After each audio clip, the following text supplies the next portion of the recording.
ദാസ്യം ദേഹി.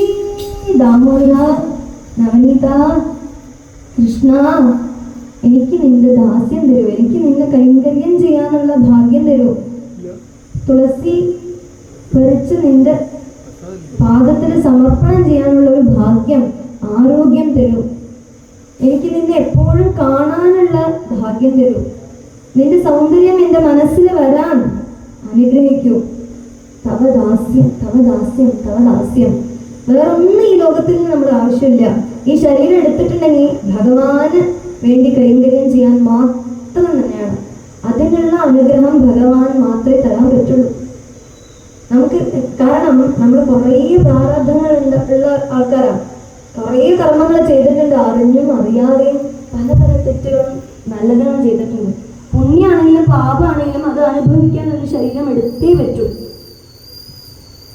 പക്ഷേ ആ ശരീരം എടുത്തത് പൂന്താനം പറയുന്നുണ്ട്, ഭാരതത്തിൽ ജനിക്കാൻ വേണ്ടിയിട്ട് എത്ര പേര് കൊതിക്കുന്നുണ്ട് എന്നറിയോ? അപ്പൊ അങ്ങനെ ഒരു ഭാരതത്തിൽ ജനിച്ച് ഇങ്ങനൊരു ശരീരം, നല്ല ശരീരം, ഒരു കുറവും ഇല്ലാണ്ട് നമ്മുടെ ശരീരം ഭഗവാൻ തന്നിട്ടുണ്ട്.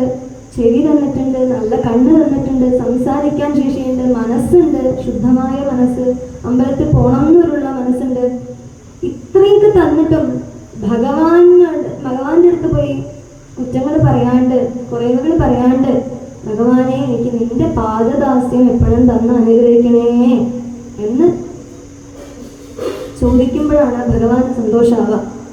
കുറയൊന്നുമില്ലേ മறைമൂർത്തി കണ്ണ, കുറയൊന്നുമില്ലേ കണ്ണ എന്ന് പറഞ്ഞല്ലേ പോണ്ട്. എനിക്ക് ഒരു കുറവില്ല.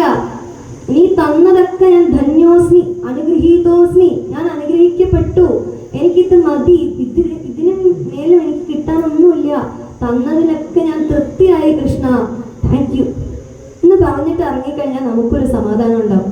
എപ്പോഴും നമ്മൾ പോസിറ്റീവായിരിക്കുമ്പോൾ അതിൻ്റെ വൈബ്രേഷൻ വേറെ തന്നെയാണ്. നെഗറ്റീവ് വന്നാൽ അടുക്കില്ല. നല്ലത് മാത്രം പറഞ്ഞു നോക്കും. നമ്മുടെ നാവിൽ വിഷമുണ്ടെന്നൊക്കെ മുമ്പത്തെ ആൾക്കാർ പറയുന്നുണ്ടാവും. സംസാരിക്കുമ്പോൾ ജാഗ്രതയോടെ സംസാരിക്കണം എന്നൊക്കെ പറയും.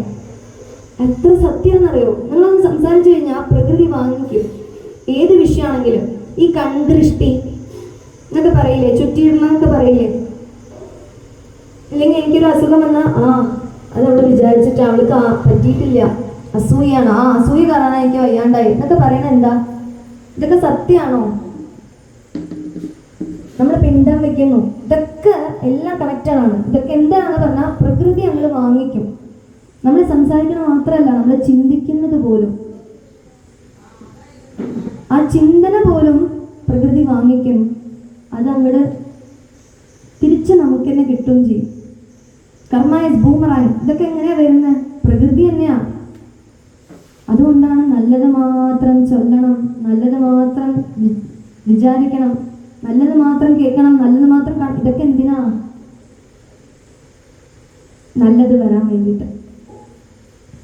അപ്പൊ ഭഗവാന്റെ അടുത്ത് പോയി എനിക്കൊന്നും കുറവില്ല കേട്ടോ, എനിക്കെല്ലാം നിറഞ്ഞ് നീ തന്നിട്ടുണ്ട്, ഞാൻ അനുഗ്രഹീതനായി, എനിക്ക് എപ്പോഴും നിന്നെ എൻ്റെ കൂടെ എപ്പോഴും വേണം, നിന്നെ എൻ്റെ മനസ്സിൽ അറിയണം, അതിന് അനുഗ്രഹിക്കുമെന്ന് പറഞ്ഞു വന്നു കഴിഞ്ഞാൽ ഒരു കുറവുണ്ടാവില്ല, ഉള്ളതും പോവും. അപ്പോ ഭഗവാന്റെ അടുത്ത് പോകുമ്പോൾ അങ്ങനെ നമ്മുടെ അഹങ്കാരം വിട്ട് നമസ്കരിക്കുമ്പോൾ തന്നെ നമ്മുടെ അഹങ്കാരം താഴെ വെക്കുകയാണ്. ഞാനില്ല, നീയാണ്, അത് നീയാവുന്നു എന്ന് പറഞ്ഞിട്ടാണ് നമ്മൾ നമസ്കരിക്കുന്നത്. അപ്പോൾ ഇത് ഫുള്ളും എന്തിനു വേണ്ടിയിട്ടാണ് പറഞ്ഞാൽ നമ്മുടെ മനസ്സിനെ ശുദ്ധമാക്കാൻ വേണ്ടിയിട്ട്. അപ്പൊ ഭഗവാൻ സേവനാഭാവം ചെയ്യാണ്. അർജുനന് സാരഥിയായി നിൽക്കും. ഭഗവാനാണ്, കൃഷ്ണനാണ്, രാജാവാണ്, യാദവ കുലത്തിന് തന്നെ രാജാവാണ്. 64 ദിവസം കൊണ്ട് 64 കലകളും പഠിച്ച കൃഷ്ണനാണ്. ആ കൃഷ്ണൻ എന്ത് വേണമെങ്കിലും ചെയ്യാം, ഒരു നിമിഷം കൊണ്ട് ആ യുദ്ധം തീർക്കാം. പക്ഷെ അതൊന്നുമില്ല, സേവനാഭാവം. അർജുനന് സാരഥി വേഷം കിട്ടിയില്ലേ? ഇതുപോലുള്ള മനസ്സ് ആർക്ക് വരും? കൃഷ്ണനല്ലേ വരുള്ളൂ. അത് കണ്ട് നമ്മളും പഠിക്കണം. പിന്നെ 4ാമത്തെ ഗുണം, പൂർണ്ണാവതാരത്തിനുള്ള മെയിൻ ഗുണം ജ്ഞാനം, ജ്ഞാനഭാവം. ഭഗവാൻ പൂർണ്ണജ്ഞാനഭാവം നിറഞ്ഞു നിൽക്കുന്ന ഒരു സ്വരൂപമാണ് കൃഷ്ണൻ.